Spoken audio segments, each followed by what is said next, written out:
On the coldest morning of winter, a young university student named Daniel stood alone on the platform of a crowded train station, staring helplessly at the departure board. It was the day of his graduation, the day he had dreamed about for years. His parents lived hundreds of miles away, and his mother had told him that she would be waiting proudly at the graduation ceremony. Daniel had spent 4 difficult years studying, working part-time, and living in a tiny room near the university. But now, just when everything seemed to be falling into place, disaster struck. He reached into his jacket to buy his train ticket and suddenly realized that his wallet was gone. He searched every pocket, opened his backpack, checked the ground around him, and even ran back through the station. Nothing. His wallet contained his money, bank cards, and identification. His train was leaving in less than 20 minutes. Daniel sat on a bench, holding his head in his hands. He felt as if all the years of hard work were about to disappear because of one terrible mistake. "Please, God," he whispered, "not today." A few meters away, a young woman was sitting on the pavement near the station entrance. Her name was Emma. She was only in her early 20s, but life had already been extremely hard on her. She had no home, no family to depend on, and very little to call her own. Most people walked past her without even looking. Some pretended not to notice her. Others dropped a few coins into her old paper cup. Emma noticed Daniel because she saw the tears in his eyes. She slowly stood up and walked toward him. "Are you okay?" she asked softly. Daniel looked up and forced a smile. "I'm fine." Emma shook her head. "You don't look fine." After a moment of silence, Daniel told her what had happened. He explained that he had lost his wallet and that his graduation ceremony was that afternoon. "If I don't get on that train, I'll miss the most important day of my life," he said. Emma looked at him for a few seconds. Then she reached into the pocket of her old coat. She pulled out a handful of coins and a few folded bills. It was all the money she had collected that morning. She counted it carefully. Then she looked at the ticket counter. "How much is the ticket?" Daniel told her. Emma counted her money again. It was exactly enough. Daniel immediately shook his head. "No, I can't take that. You need this more than I do." Emma smiled. "Maybe I do, but today you need it more." She placed the money in his hand. Daniel stared at her in disbelief. "Why would you do this for me?" Emma shrugged. "Because sometimes, when someone is falling, all they need is one person to give them a hand." Daniel wanted to refuse, but the train announcement sounded in the background. He looked at Emma, then at the money. His eyes filled with tears. "I promise I'll pay you back." Emma smiled again. "Don't worry about paying me back. Just promise me one thing." "What?" "When you become successful, don't forget people who are struggling." Daniel nodded. "I promise." He bought the ticket and ran toward the train. Before boarding, he turned around one last time. Emma was already walking away, disappearing into the crowd. Daniel raised his hand, but she never saw him. He never learned her last name. He didn't even know where she slept that night. But he never forgot her face. The train carried him toward his graduation, and against all odds, Daniel arrived just in time. He walked across the stage, received his diploma, and looked into the audience at his mother. She was crying with pride. That evening, while everyone celebrated, Daniel quietly thought about the young woman at the station. He wondered where she was and hoped that somehow life would be kind to her. But life had its own plans. Years passed. Daniel found a job at a small company, worked long hours, learned everything he could, and eventually started his own business. The beginning was difficult. He failed several times, lost money, and almost gave up. But every time he felt like quitting, he remembered Emma's words. "When you become successful, don't forget people who are struggling." Those words became part of his life. Slowly, his company grew. One employee became 10, 10 became 50, 50 became hundreds. Daniel became a respected businessman. He bought a beautiful house, drove an expensive car, and built a company with offices in several cities. People called him lucky. They didn't know how many nights he had spent working while everyone else slept. They didn't know about the cold train station or the young woman who had given him her last coins.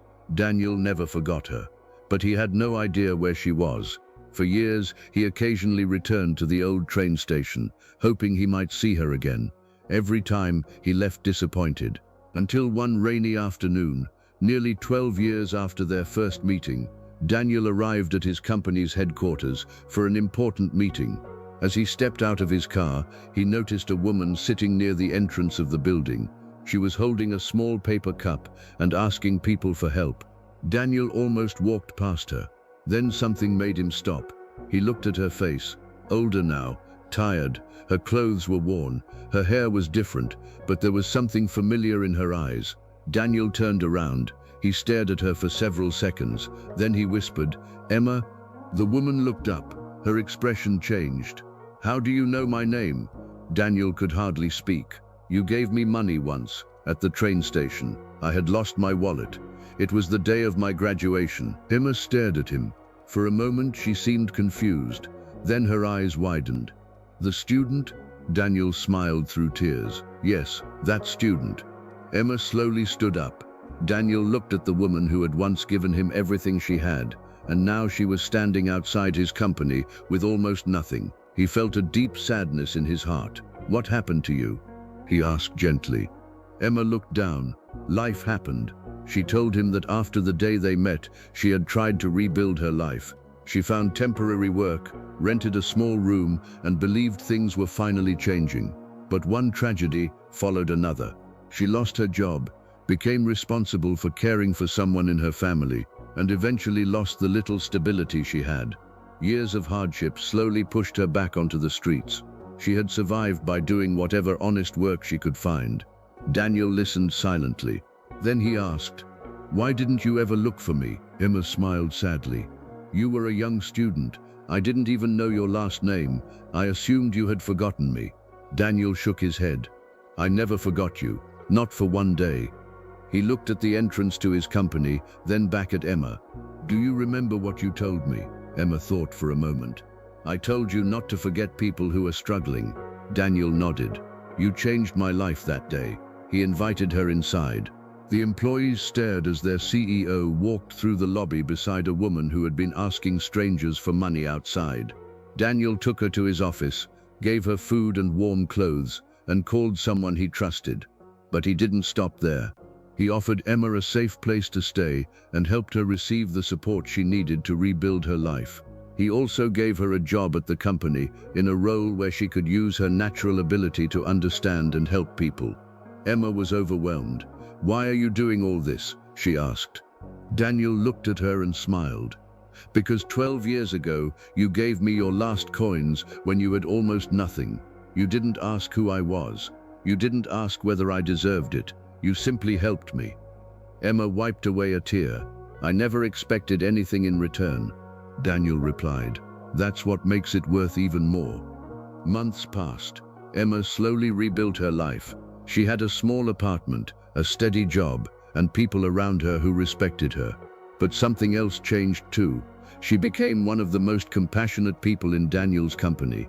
Whenever an employee was struggling, Emma was the first person to notice.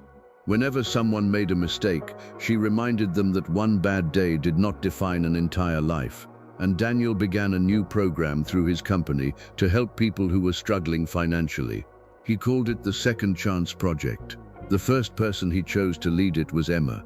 Years later, at a company celebration, Daniel stood on a stage in front of hundreds of employees. Emma was sitting in the front row.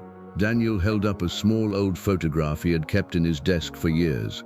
It was a picture of the train station where his life had changed. "Many people think success is about money," he said, "but I learned something different. Success means remembering who helped you when you had nothing. 12 years ago, I was a poor student who had lost his wallet. I had no money and no way to reach my graduation. A young woman who had almost nothing gave me the last money she had. She didn't know that one day I would own a company. She didn't know that I would be able to help her. She helped me because it was the right thing to do." He looked at Emma. "Today, I want everyone here to know that this woman is one of the reasons I became the person I am." The room became silent, and then everyone stood and applauded. Emma cried, but this time they were tears of happiness. Daniel walked down from the stage and hugged her, not because he was repaying a debt, but because he wanted her to know that her kindness had never disappeared.